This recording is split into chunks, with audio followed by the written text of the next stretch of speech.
नमस्कार दोस्तों, मैं आप सभी का अपना छोटा भाई प्रियांक सिंह। कैसे हैं आप सब? उम्मीद करते हैं कि आप सब बहुत ही अच्छे होंगे और आप सभी के परिवार वाले सकुशल होंगे। अगर आप चैनल पे नए हैं तो चैनल को सब्सक्राइब कर लीजिएगा। वीडियो को अगर फेसबुक पेज पे देख रहे हैं तो फेसबुक पेज को लाइक कर लीजिएगा, फॉलो कर लीजिएगा, क्योंकि अपने वीडियो के माध्यम से हर वक्त मैं सच्चाई की आवाज़ को उठाने का कोशिश करता हूँ। आज का हमारा ये वीडियो हर एक हिंदुस्तानी नागरिकों के लिए बहुत ही ज़्यादा खास है। पता है क्यों?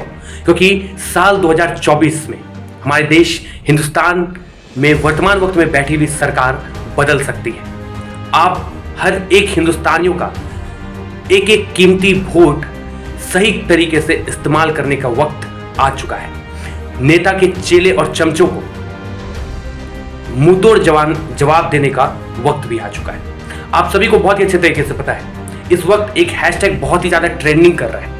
वो हैशटैग है मनीष कश्यप सन ऑफ बिहार। जी हाँ, ये नाम सुनकर आप बहुत कुछ जान चुके हो। पता है, वही मनीष कश्यप जिसको लेकर पिछले 9 महीने पहले सोशल मीडिया पे गजब धड़ल्ले से आवाज उठाई जा रही थी। उनके समर्थक गजब तरीके से ये इंतजार कर रहे थे कि आखिरकार मनीष कश्यप क्यों जेल गए। लोगों के मन में कई सारे सवाल भी उठ रहे थे, लेकिन इन सवालों का जवाब लोगों को सही तरीके से मिल नहीं पा रहा था। लेकिन लोगों ने हारा नहीं, उनके समर्थक हारे नहीं, और जी हाँ, मनीष कश्यप जीत हासिल कर लिए। जो लोग YouTube के माध्यम से मनीष कश्यप का विरोध कर रहे थे, वो इस वक्त चुपचाप बंद कमरे में 4 दीवारों के अंदर बैठे हुए हैं। बता दूं कि 9 महीने पहले एक यूट्यूबर जिसे लोग मनीष कश्यप के नाम से जानते हैं, जिसे लोग कहीं तो न्यूज वाले बोलते हैं, रिपोर्टर कहते हैं, कहीं तो यूट्यूबर कहते हैं, और जिन्हें जो लोग मन करता है वो कह देते हैं, क्योंकि हर एक इंसान पे मुंह दिया गया है और हर एक इंसान को बोलने की आज़ादी है। मैं दोस्तों आपको बता दूं कि 9 महीने पहले तमिलनाडु में बिहारी मजदूर के साथ कुछ गलत हुआ था, जिसको लेकर मनीष कश्यप ने एक रिपोर्ट बनाया था, जो कि फर्जी रिपोर्ट घोषणा कर दिया गया था। और उसी फर्जी रिपोर्ट को लेकर मनीष कश्यप को एक साजिश के तहत, जैसा बताया जा रहा है, उन्हें जेल के अंदर सबसे पहले पटना में रखा गया। उसके बाद मनीष कश्यप के घर का खुर्की कर दिया गया, और उसके बाद खुर्की होने के बाद मनीष कश्यप पर NSA लगा दिया गया और मनीष कश्यप को बिहार से तमिलनाडु यानी कि चेन्नई की जेल में रखा गया। मनीष कश्यप लगातार सरकार से ये गुहार लगा रहे थे कि आखिर उन्होंने क्या कुछ गलती किया है, सिर्फ उसे साबित कर दे। लेकिन इस चीज को साबित करने के लिए कोई तैयार नहीं था, उनकी बातों को सुनने के लिए कोई तैयार नहीं हो रहा था। पर मनीष कश्यप भी हार मानने को तैयार नहीं थे, और आखिरकार 9 महीने के बाद मनीष कश्यप जीत हासिल करते हुए जेल के बाहर निकल गए। जैसा कि आप इस वक्त सोशल मीडिया पे सिर्फ और सिर्फ मनीष कश्यप का ही देख पा रहे हैं। जी हाँ दोस्तों, मैं आप सभी को बता दूं कि 9 महीने के बाद जब मनीष कश्यप जेल के बाहर आए और जो कुछ नज़ारा उन्होंने जेल के बाहर का देखा, वो देखकर वो हैरत अंगेज हो गए। पता है क्यों?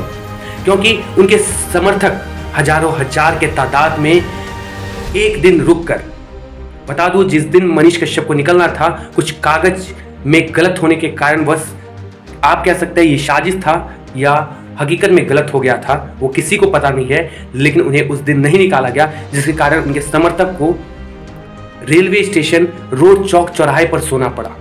लेकिन किसी ने हार नहीं माना और उनका इंतजार करते रहा। दूसरे दिन जैसे ही मनीष कश्यप को लेकर यह रिपोर्ट आई कि कुछ ही घंटों के बाद मनीष कश्यप जेल के बाहर आने जा रहे हैं, तो हजारों हजार की संख्या में मनीष कश्यप के समर्थक वहां मौजूद होकर उनके लिए नारेबाजी शुरुआत कर दी।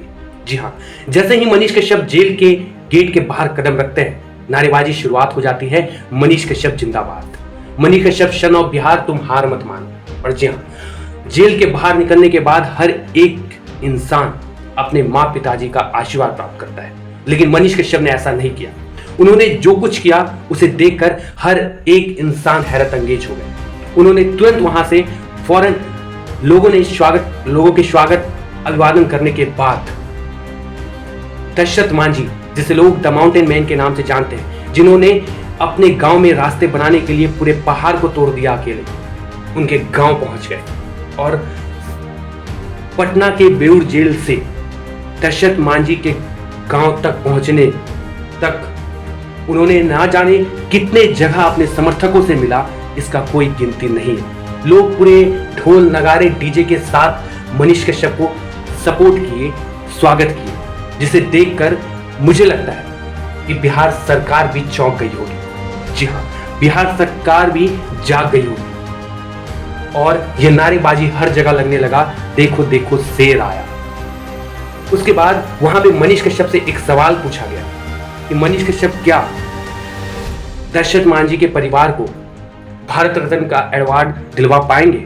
तो मनीष कश्यप ने सिर्फ एक जवाब दिया कि ये भारत रत्न का अवार्ड मनीष कश्यप कभी नहीं दिलवा पाएगा जब तक 14 करोड़ बिहारी वासी मिलकर उनका सपोर्ट करेंगे।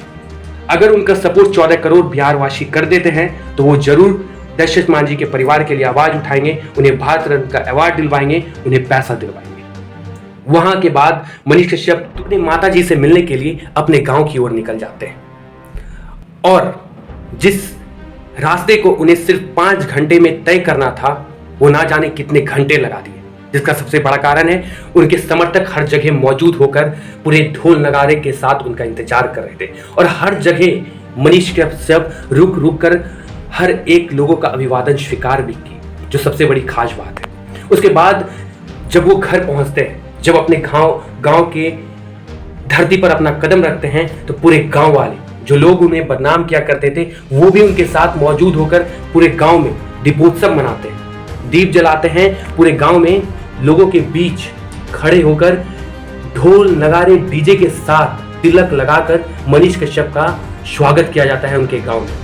और जैसे ही मनीष कश्यप अपने गांव पहुंचते हैं, अपने घर पहुंचते हैं, अपने घर को देखते ही वो सरकार पर तुरंत आग बबूला हो जाते हैं, गुस्सा हो जाते हैं, जिसका सबसे बड़ा कारण है मनीष कश्यप का सबसे बड़ा सवाल उठता है कि कहां बैठे हैं वो अधिकारी, कहां बैठी है वो सरकार जिन्होंने मेरी खुरकी को करवाया था, मेरे घर की खुरकी को करवाया था। जी हाँ, जैसे ही उन्होंने देखा उनके घर के दरवाजे को निकाल दिया गया, उनके घर के चापाकल को निकाल दिया गया, उन्होंने कई सारे उदाहरण को देते हुए सरकार को बहुत बड़ा चेतावनी दे डाली और उन्हें बोल डाला कि हम जब तक तोड़ेंगे नहीं तब तक छोड़ेंगे नहीं, क्योंकि मैं असली बिहारी हूं और असली बिहारी का डीएनए जो होता है ना, वो यही कहता है कि जब तक तोड़ेंगे नहीं तब तक छोड़ेंगे नहीं। तो जी हाँ दोस्तों, अगर आप सभी मनीष कश्यप के सपोर्टर हैं तो मैं आपको बता दूं कि आप सभी उनका सपोर्ट सही तरीके से कीजिए और मनीष कश्यप जरूर,